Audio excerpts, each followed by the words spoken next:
샬롬. 우리 남강교회 우리 존경하고 사랑하는 성도님들께 제 가슴으로 진심을 담아서 인사드립니다. 할렐루야.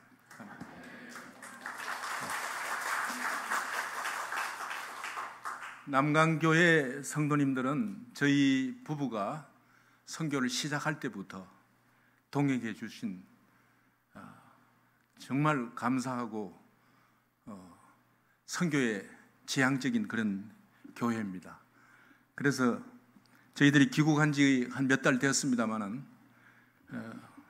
언제 남강교회에 와서 또 인사를 어떻게 드려야 마땅한가 고민을 많이 하고 있는 중에 목사님께서 불러주셔서 또 특별히 오늘 성가대 헌신 예배에 이렇게 불러주셔서 너무나 영광이고 감사를 드립니다.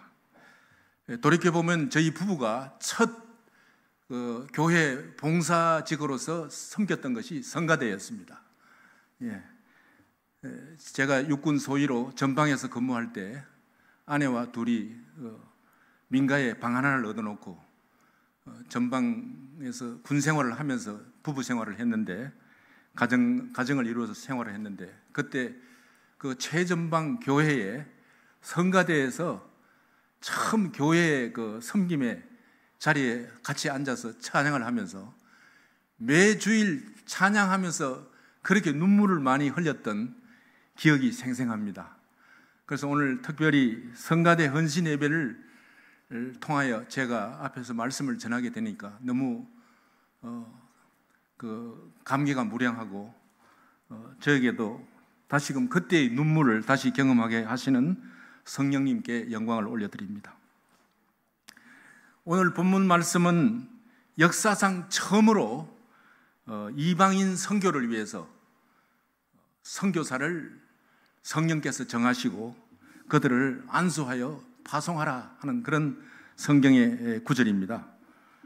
이것은 정말 선교의 바로 첫걸음, 정말 역사상 이 창세 이후로 첫 선교의 발걸음이 되는 장면인 것입니다. 이 안디옥 교회는 아마 오늘 성경 구절을 보더라도 매사를 결정할 때 성령님의 인도하심을 받아서 결정을 했다 하는 것을 우리가 알 수 있습니다. 오늘 본문 말씀에도 성령께서 그렇게 하라, 두 사람을 불러 세워라, 그리고 내가 불러 시키는 일을 위하여 그들을 파송하라 하신 그 말씀에 따라서 온 성도가 바울과 바나바를 선교사로 파송하는 그러한 위대한 장면입니다. 그래서 이 안디옥 교회는 성도들이 의사를 결정하는 무엇을 결정하는 그것뿐만 아니라 가장 우선시했던 것이 성령님의 인도하심을 받는 것이라는 것입니다. 이 점을 저는 이번 이 강단에 서기 전에 묵상을 하면서 참 우리가 가장 중요시해야 될 것이 무엇인가, 나의 의견에 나의 결정이 우선시 되어야 되느냐, 아니면 주변 사회 여건이냐, 우리 교회 사정이냐, 이 모든 것보다도 우선시 되어야 할 것이 바로 우리가 성령님께 여쭈어야 되고 성령님의 인도하심을 받아야 됐다는 것을 깨닫게 되었습니다. 그래서 저는 결론을 먼저 말씀드리자면은 성령님의 인도하심을 받는 성도들은 가장 복된 성도다, 가장 복된 사람이다.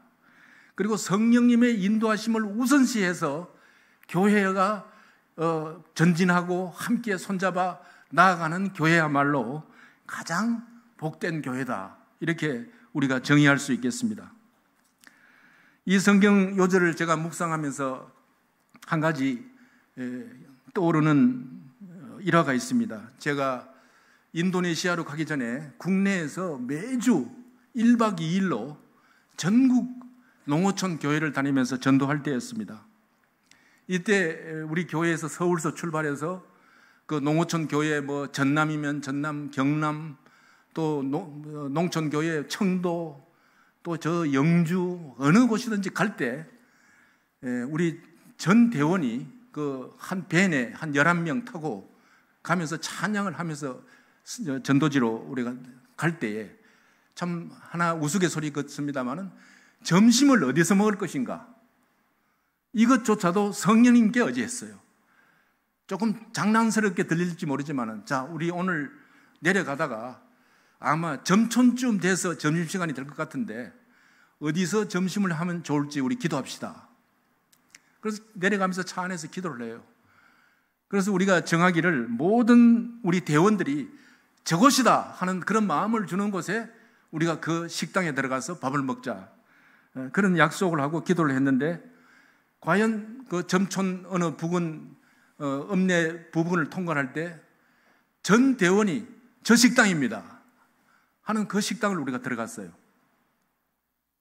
근데 그 식당이 외모로 봐서 맛있는 맛집일 것 같은 그런 모습도 아니었고, 또 아주 우리가 입맛이 땡기는 그런 메뉴가 적혀 있는 그런 식당도 아니었습니다. 우리는 단지 맛이나 또 식당의 깨끗함 그런 걸 따지기보다는 우리가 이 전도하는 이 행렬에서 과연 성령님이 일거수일투족 우리를 어떻게 인도하실 것인가, 그것을 간절히 소망하고 기도했던 것입니다. 그럴 때 과연 그 전도팀이 들어갔던 그 식당에는 우리가 왜 성령님께서 그 식당으로 우리를 인도했을까 하는 그 이유를 알고 우리가 놀랐습니다. 그 식당에 들어가서 전도팀이니까 어당 식당 주인을 먼저 전도하고자 말을 걸고 인사를 드리고 이 하는 중에 놀라운 사실을 발견했습니다. 그 식당 주인이 교회 안에서 그 직분자들끼리 다툼이 있어가지고 크게 대판 싸우고 이제 절대 교회에 발을 들여놓지 않겠다 하고 돌아선 그런 상황에 있었습니다. 그런 분들을 우리 하나님께서 만나게 하신 우리 하나님을 찬양하면서, 물론 그분에게 복음을 전해서 그분의 마음이 치유받고 또 예수님을 정말 마음으로 나의 구주로, 나의 주님으로 고백하고 영접하는 모습을 우리가 보게 되었습니다. 그 이후로 우리 전도팀은 어떤 일도, 작은 사소한 일도 기도로 성령님께, 하나님께 여쭈어서 인도하심을 따라서 우리가 결정하고 그 방향을 정하고 또 우리가 전도지도 또 전도할 교회도 그렇게 정했던 것입니다. 또 하나 해상되는 것은 저희 부부가 인도네시아로 떠나기 전에 국내에서 사역하면서 1년에 한 3번, 4번은 외국에 나가서 전도 사역을 또 하게 하시더라고요. 그것은 뭔가 하면은 농어촌 지역을 다니면서 전도한 그 경험을 국내에서만 하는 것이 아니라 다른 문화권에 가서도 적용을 해봐라 하는 그런 마음을 주셨어요. 그것은 뭔가 하면 하나님께서 저를 선교사로 이미 지명을 하시고 정해놓으시기 때문에 국내뿐만 아니라 타국에 가서도 복음을 전하는 것을 계속해서 훈련을 시키시더라고요. 그래서 그때 1년에 한 3-4번 외국에 나가서 사역을 할 때 성령께서 이끌어 주셨는데, 이때 주로 갔던 나라가 인도, 스리랑카, 중국, 이집트 이런 나라를 여러 차례 가게 되었습니다. 그곳에 가서 혹은 보름 혹은 한 달 머물면서 그 현지인 전도 사역자들, 혹은 과분하게도 제가 평신도지만은 과분하게도 현지인 목회자님들을 그게 모여 있는 장소에 가서 우리가 일주일간 혹은 보름간 전도 훈련을 섬기면서 사역할 때였습니다. 이때 우리 전도 훈련은 그냥 세미나식으로 교실 안에서의 수업으로 끝나지 않았어요. 날마다 오전은 강의를 듣고 점심 먹고 나서는 모든 대원이 전부 현장으로 나가서 복음을 전했던 것입니다. 그래서 어느 나라나 가보면 전도 나가라 그러면 전부 두려워해요. 그래서 그분들이 말하기를, 숙제를 내주면은 당신들이 귀국하고 나서 우리가 꼭 10사람이면 10사람, 20사람이면 20사람 꼭 전도를 할 테니까 여기서는 세미나로 끝냅시다. 그렇지만은 저희들은 그게 수긍을 하지 않고 오늘 나가셔야 됩니다.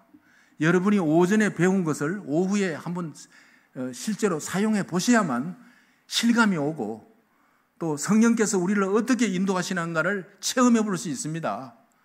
그래서 이분들을 겨우 설득해서 이제 3인조 5개조, 그러니까 15명씩 교회가 없는 마을로 내보냈어요.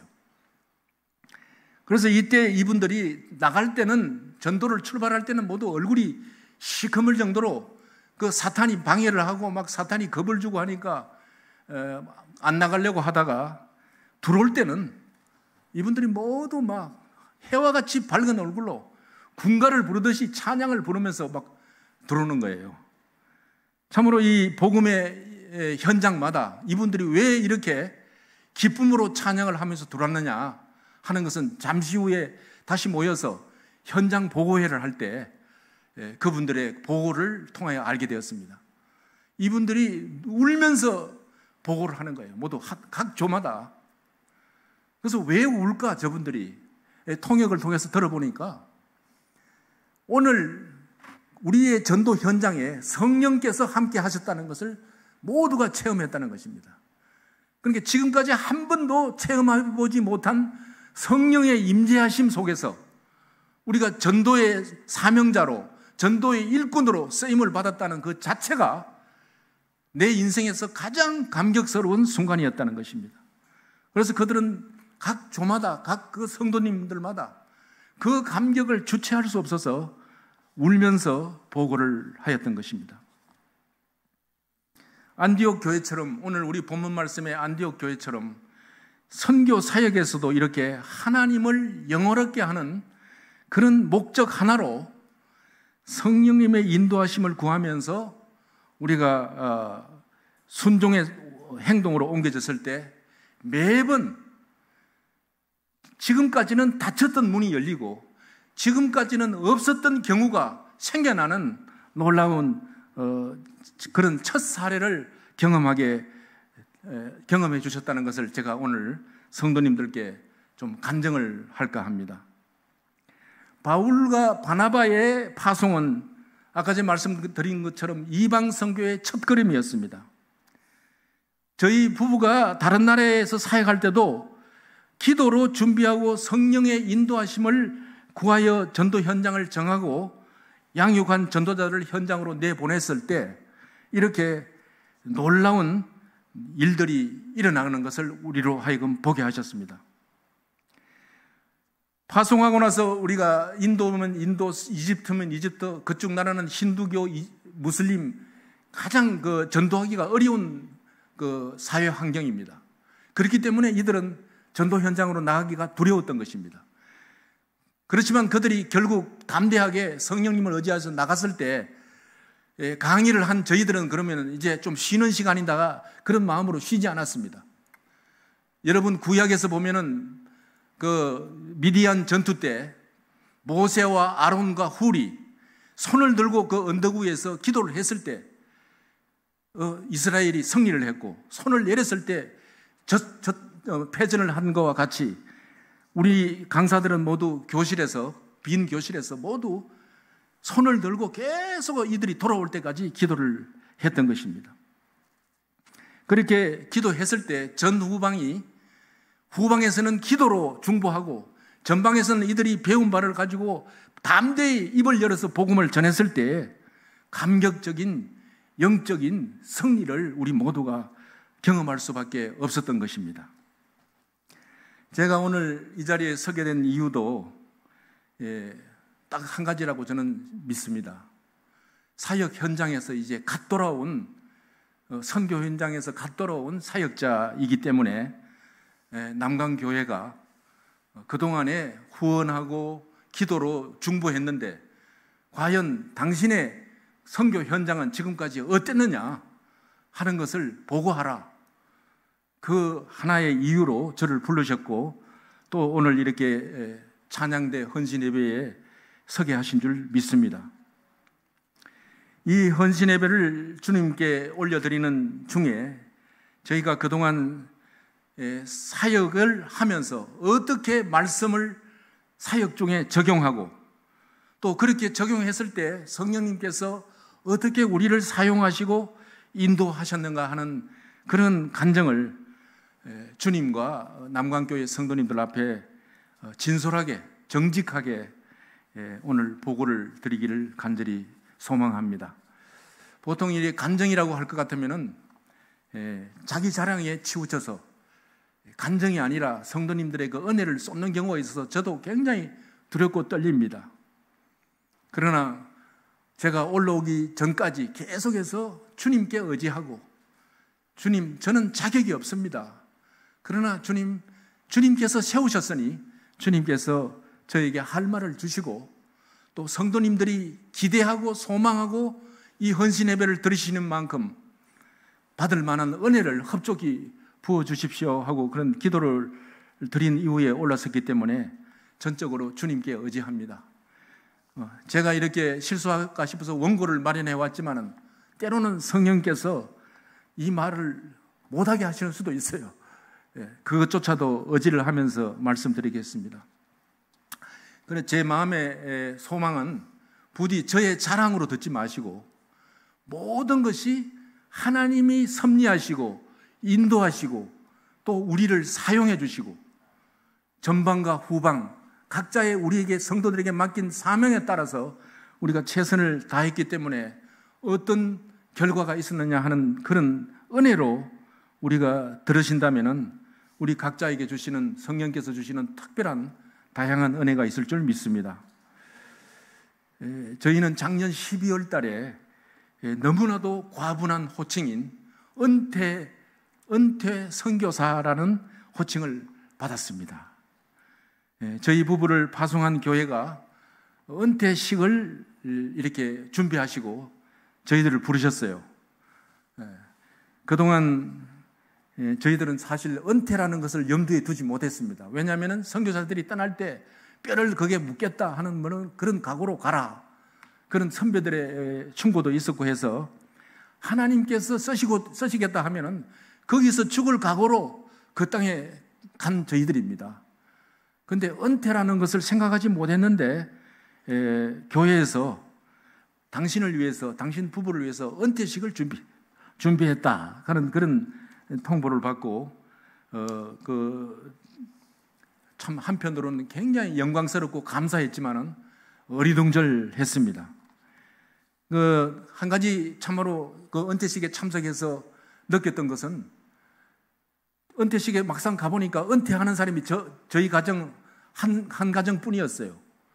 그리고 은퇴식만 하는 것이 아니라 저희들이 젊을 때 파송받을 때 모양으로 또 하나의 젊은 선교사를 교회가 허입을 해서 은퇴식과 더불어서 파송식을 같이 하는 그런 참 아름다운 순간이었습니다. 그래서 저는 그 당시에도 눈물을 많이 흘렸습니다. 왜냐? 주님이 이 모습을 보실 때 얼마나 든든해하시고 기뻐하실까. 이제 어느 정도 수고한 선교사를 불러드리고 이제 훈련 값받은 정말 열정과 투지가 있는 믿음이 충만한 젊은 선교사를 또 보내는 그 은퇴와 파송의 순간이 정말 제가 바라볼 때도 너무 감격스러웠는데 주님이 보실 때는 얼마나 기뻐하실까 하는 것을 느끼게 되었습니다. 사실 저희 가정을 파송한 교회는 서울에 있는 사랑의 교회인데요. 사랑의 교회 역사상 첫 은퇴식을 저희 가정이 받았어요. 왜 그런가 하면은 이 은퇴 선교사가 되려면은 선교지에서 10년 이상 선교를 하고 있는 중에 만 70세를 맞이한 사람에게 은퇴 선교사라는 호칭을 준다는 것입니다. 그래서 사랑의 교회에서 많은 그 선교사가 파송돼서 그런 분들이 앞에 여러분 계셨지만은 제도가 마련된 이후에 첫 해당된 가정이 저희였습니다. 참으로 영광스러웠습니다. 작든 크든 첫 케이스로 길을 열어주셨다는 것은 어떤 한 인간의 자랑거리라기보다는 하나님께서 열리지 않았던 길을 여시면서까지 주님께서 주목해 주신다는 사실입니다. 그래서 그것을 믿을 때, 그것을 생각할 때 참으로 우리가 교만하거나 우쭐해야 할 것이 아니라 더 하나님을 경외하고 더 겸손해야 되겠구나, 더 주님 앞에 충성해야 되겠구나 하는 그런 마음을 또 겸하여 우리가 느끼게 되었습니다. 주님께서 인도하시는 길에 들어선 저희에게도 여러 번의 첫 케이스를 주셨어요. 그래서 이 첫 케이스를 열어주시는 저희들 그 속마음은 우리가 무엇이길래 이렇게 안 열리던, 지금까지 안 열리는 길을 열어주셨을까?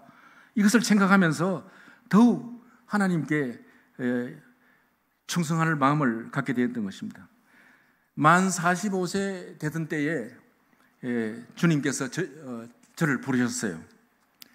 그때 직장에서 이제 그 부르심을 처음 받고 나왔는데, 그 이후로 이제 부르신 이유가 뭐라는 걸 알기 때문에 그 이후로 교회를 통하여 착실히 여러 가지 훈련을 받느라고, 그 당시에 일반적으로 선교사로 파송되려면 45세 이하야만 파송을 받을 수 있었어요. 근데 여러 가지 훈련을 받다 보니까 50세가 되어버렸어요. 그래서 그때서 선교사로 나가겠습니다 이렇게 신청을 했더니, 당신은 나이를 넘겼습니다, 애석합니다, 이런 답을 들을 수밖에 없었어요. 그러나 계속 기도하면서 국내에서 전도하면서 준비를 해나가니까 하나님께서는 이때까지 없던 그 정관, 선교 단체의 정관을 바꾸면서까지 첫 케이스로 저희 가정이 선교사로 허입이 되었습니다. 그때 이후로 실버 선교사라는 명칭이 생기게 되었고요. 많은 분들이 직장에서 나와서 헌신한 분들이 나이가 많지만은 선교사로 파송받는 그런 문이 열렸던 것입니다. 인도네시아로 들어갈 때도 마찬가지였어요. 제가 파송받은 단체가 한국 개척선교회인데, 개척선교회는 주로 공산권 나라에 선교사를 파송하는 단체였어요. 그런데 제가 처음으로 하나님께서 인도네시아로 보내심을 받아서 그쪽으로 가겠다 그러니까 우리 단체에서 되도록이면 중국이나 아니면 다른 공산권으로 정하세요. 그런데 주님은 인도네시아를 가기를 바랍니다. 그랬더니 우리 단체에서도 참 난처했을 뿐만 아니라 무슬림 사역을 하는 단체에서 저희 가정을 못 들어오게 했어요. 왜냐하면 이슬람에 대해서 잘 모르는 사람들이 여기 들어와서 괜히 분위기만 흐트려 놓으니까 들어오지 마세요 하는데도 저희들은 기도의 응답을 받았기 때문에 확신을 갖고 인도네시아로 들어가는 우리 파송단체의 첫 선교사가 되었던 것입니다. 그리고 인도네시아 들어가서도 여러 가지 이제 환경을 보니까 녹록지 않았습니다.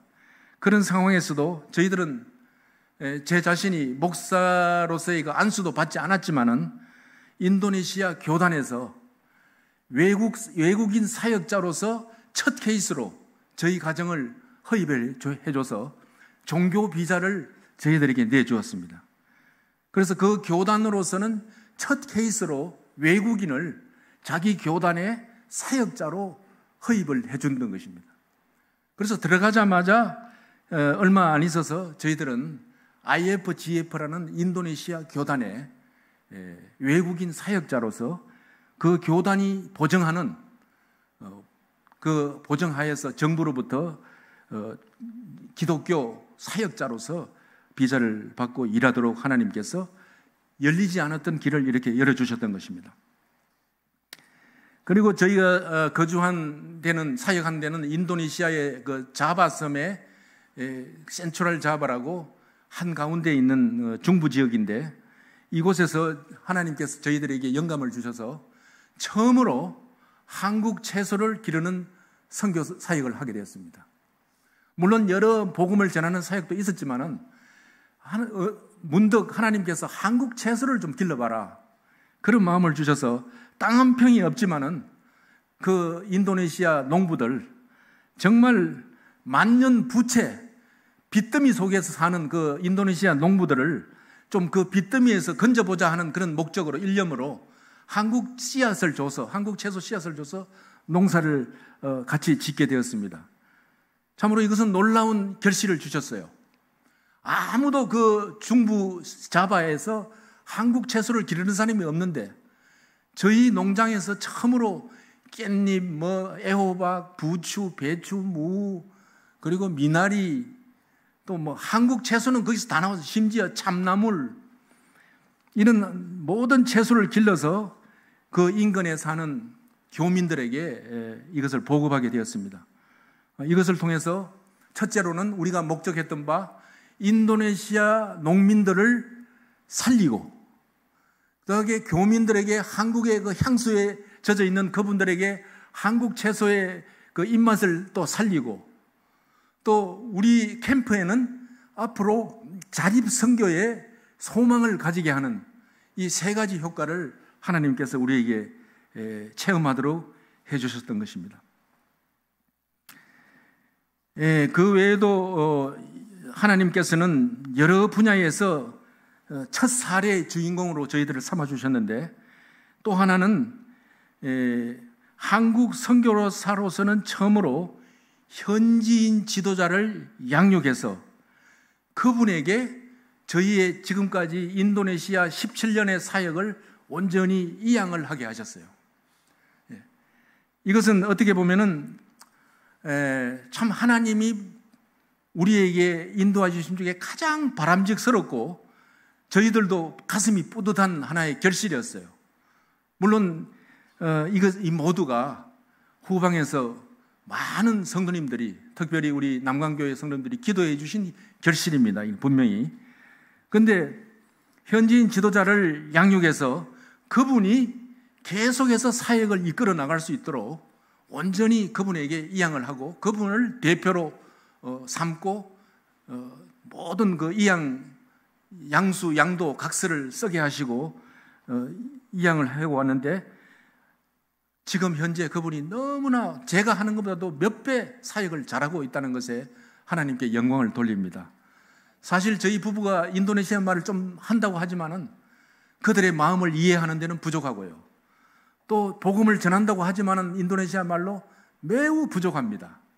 그러나 인도네시아 목사님이 이제 갓 40살이 된 젊은 목사님인데, 이 목사님이 정말 자기 동포를 사랑하는 마음으로 아주 유창한 자기의 말로 그들을 위로하고 신방하고 복음을 전하는 그 사역이야말로 저희들보다도 얼마나 많은 열매를 맺겠냐 하는 걸 생각할 때, 하나님께서 이미 정하신 스케줄대로 주님의 그 때에 사역을 계속 붙들고 있지 않게 하시고 넘기게 하신 그 모든 것이 하나님의 섭리라고 생각합니다.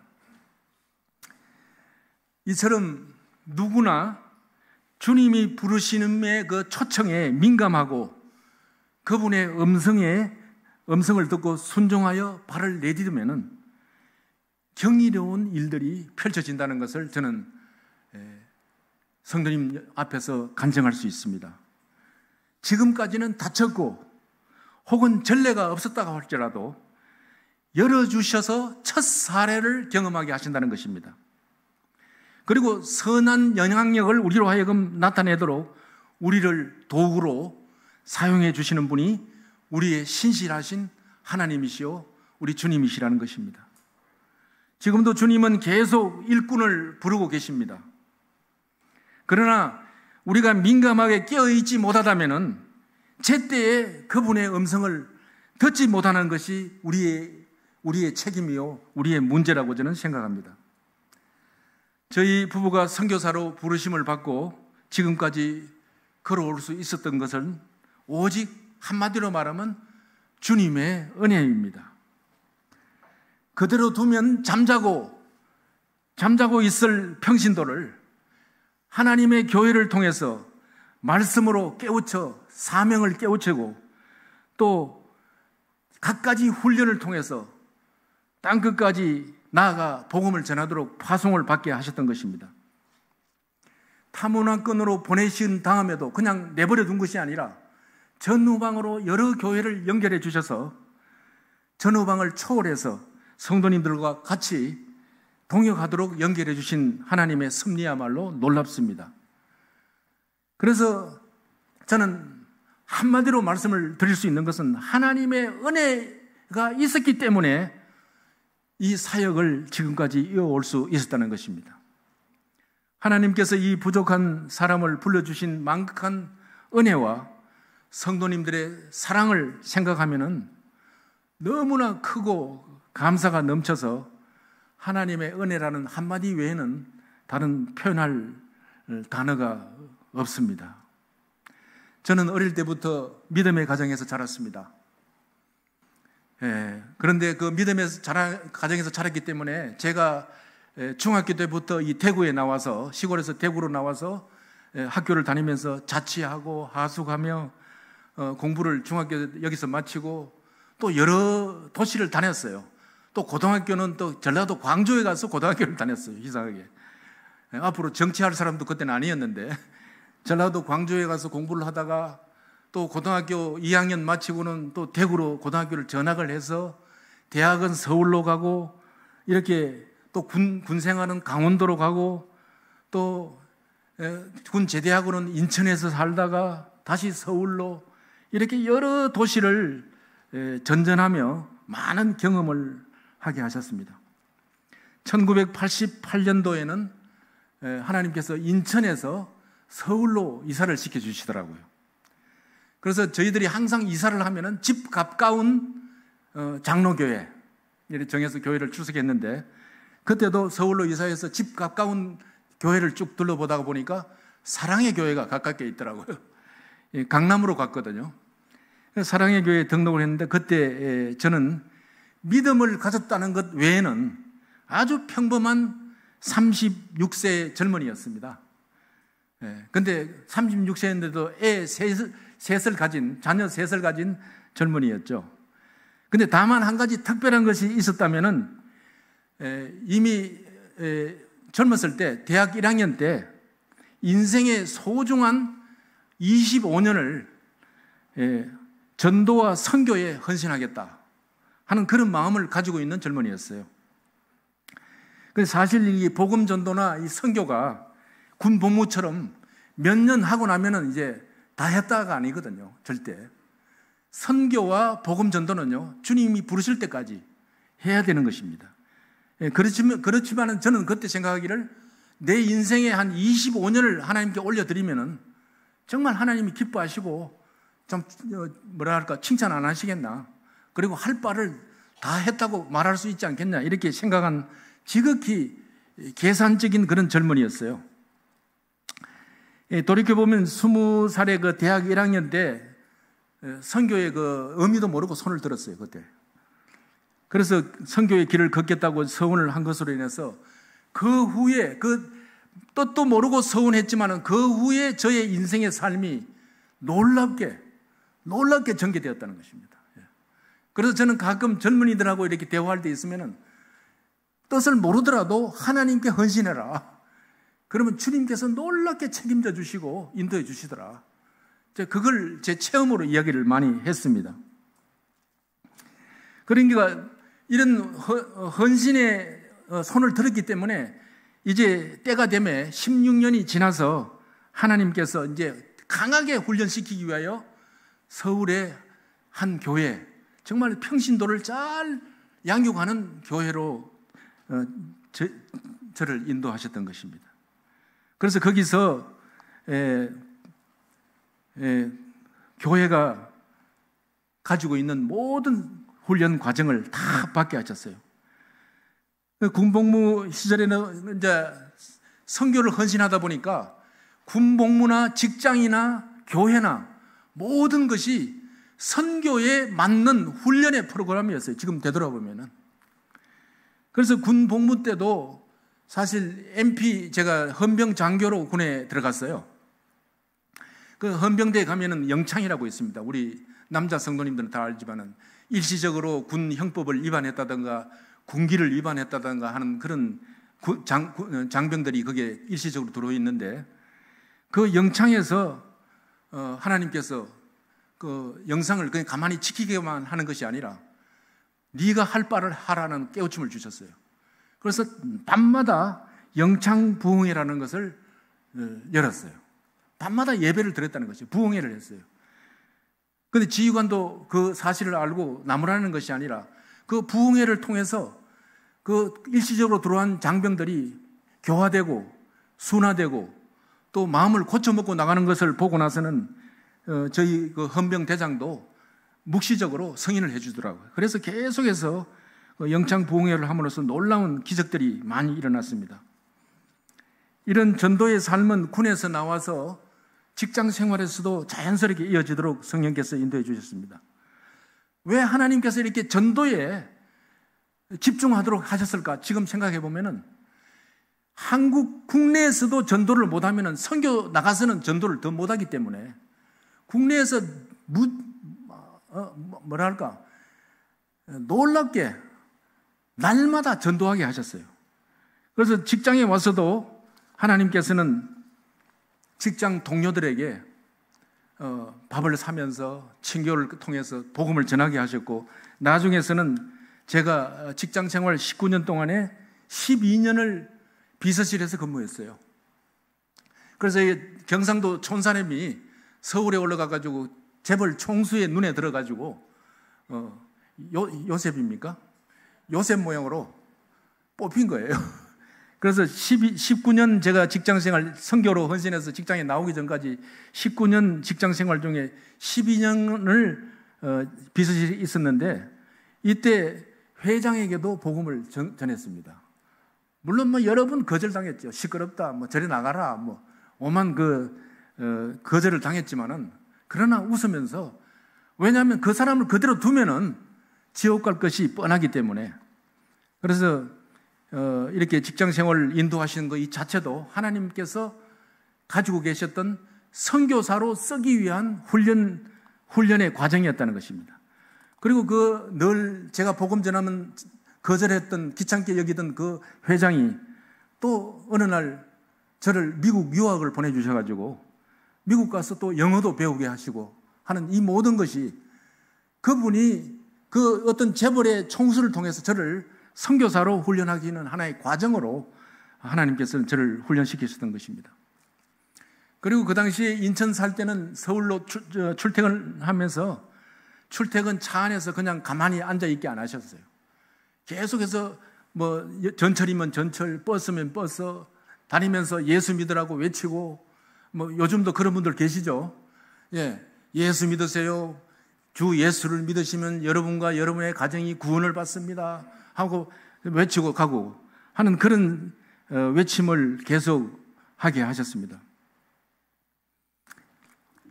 그리고 이제 교회를 옮기고 나서는 하나님께서 더 강하게 그런 어떤 외침, 짤막한 외침이 아니라 정말로 한 영혼을 붙들고 복음의 핵심을 전하는 그런 전도자로 삼기 위해서 이 교회에서 전도 폭발 훈련이라든가 또 여러 가지 다른 전도의 방법을 훈련받게 하셨습니다. 이 모든 것은 하나님께서 저희 가정을 이렇게 대구 남광교회에 초창기부터 후원을 받으며 기도를 받으며 사역을 하게 하시기 위해서 저희들을 훈련시킨 그런 모든 과정이었습니다. 그런 중에 오늘 성령님은 오늘 본문 말씀처럼 어느 날 저에게 처음으로 가슴에 울리는 음성으로 저를 부르셨습니다. 이제 나오라. 간단한 한마디였는데 이 의미가 무엇인가를 저는 일시에 깨달을 수 있었어요. 이것이 바로 내가 대학 1학년 때 서원했던 그 선교의 서원 때문에 이제 하나님이 부르시는구나. 그래서 저는 청년 때 헌신했던 그것을 기억하고 지금 하고 있는 모든 일을 다 이제 그만두고 나오라는 말씀이다 하는 것을 깨닫고 45세 직장에서 사표를 제출하고 그때서부터 25년간의 작년까지 25년간의 선교의 길을 나서게 되었습니다.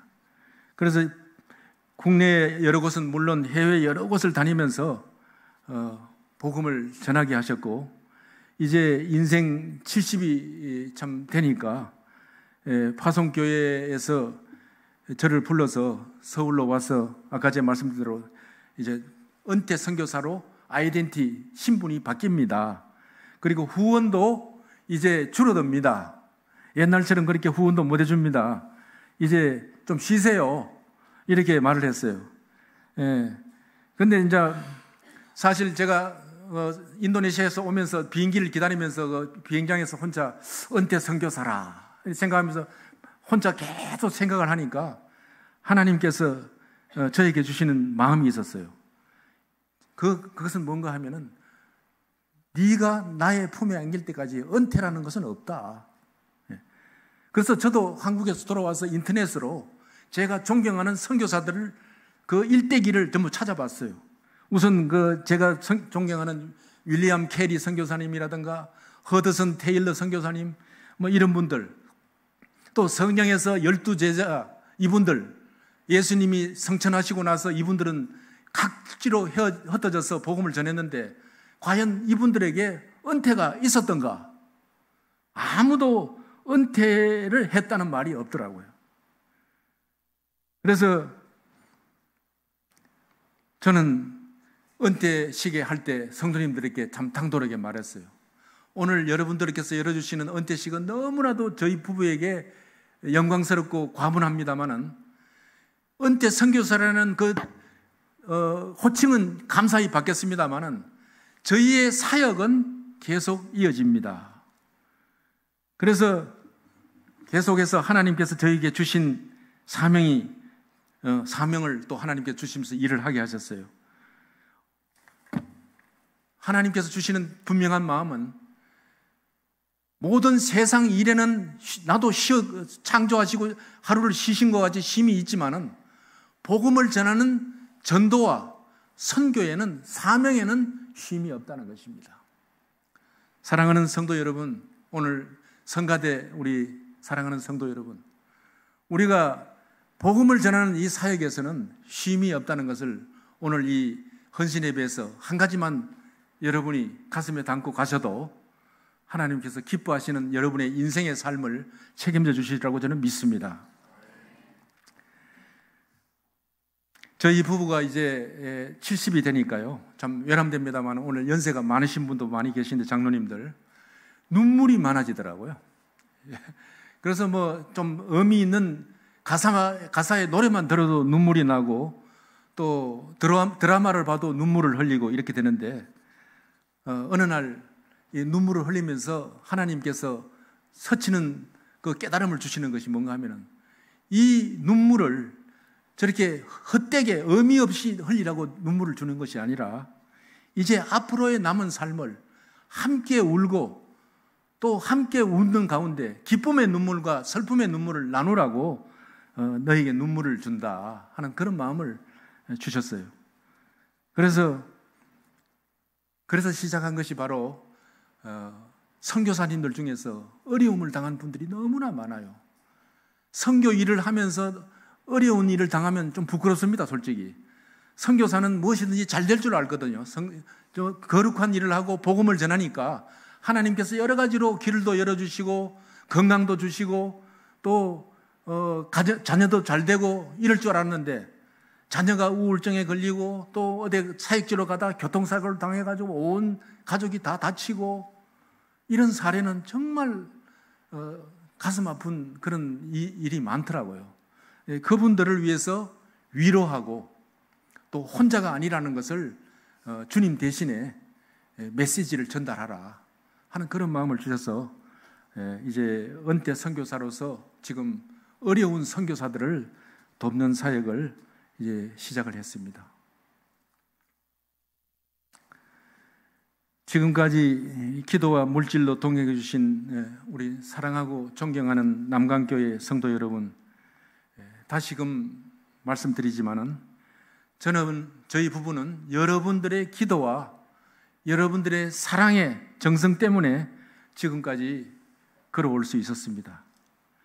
이제 은퇴 선교사라는 이 과분한 호칭과 함께 주님께서 앞으로도 첫 사례를 앞으로도 많이 열어주실 것을 믿고 설레이는 마음으로 계속해서 우리가 복음의 사역을 국내에서 이어가려고 합니다. 그렇기 때문에 남강교회는 이미 저희들이 후원을 사양했어요. 이제 지금까지 충분합니다. 너무나 감사합니다. 이렇게 목사님께 말씀을 드렸고, 그런 물질적인 후원이 없더라도 가끔 기도의 편지를 보내면은 좀 기도는 부탁을 드린다고 말씀을 드리겠습니다. 왜냐하면 사역은 혼자 할 수가 없는 것이라는 것을 사역지에서 경험했기 때문입니다. 내가 아무리 열정이 있고 내 혼자 믿음이 강하다고 해서 혼자 할 수 없는 것이 복음의 사역이고 선교 사역이기 때문에 우리 성도님께 간곡히 부탁을 드리겠습니다.